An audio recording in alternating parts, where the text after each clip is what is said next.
දෙවියන් වහන්සේ තුළ ඉඳිමින් දෙවියන් වහන්සේගෙන් සෝය ආස්තම් ඒ දේවල්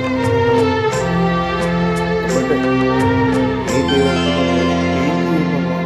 අබ්බා පියාණනි ආදර දෙවිඳුන් ගැලවුම් කරුතුමනි කැම බීම නැති වෙන්න පුළුවන් ශුද්ධ ආත්මයෙනි පෞල්වල ප්‍රශ්න ලෙඩ රෝග අබ්බා පියාණනි ආදර දෙවිඳුන් ගැලවුම් කරුතුමනි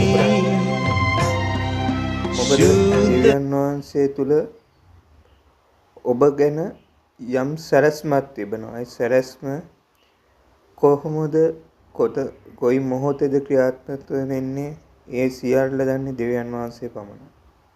දෙවියන් වහන්සේගේ කැමැත්ත අනුව සියල්ලම ඔබ වෙතට සතුටුදායක ලෙස සිදුවේ. එසේම ඔබ යම් කිසි වෙලාවක හිතනවා නම් ඔබ කොන් වෙලා ඔබ ඈත් වෙලා තනි වෙලා කියලා කිසිම වෙලාවක නැහැ. දෙවියන් වහන්සේ යම් කිසි ගොඩනැගිල්ලක් හදනකොට මේ ගල වැඩක් නැහැ කියලා විසිකරන ගල ගෙදර මුල් ගල කරනවා වගේ ඔබවත් සමාජය අතර ඉහළම තැනකට ගේන්න දෙවියන් වහන්සේට පුළුවන්. ඒ අවස්ථාව වෙනකන් ඔබ ඉවසීමෙන් ඉන්න. ඒ වගේම වැවකට වතුර පිරීලා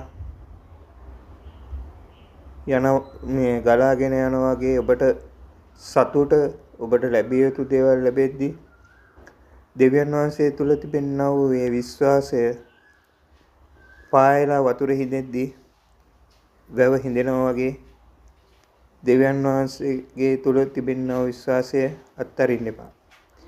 දෙවියන් වහන්සේ තුල තිබෙනා වූ විශ්වාසය කළු ගලක් ගල් කන්දක් මෙන් විශ්වාසය ඒ විදිහටම තියාගන්න. ඔබට යේසු පිටයි.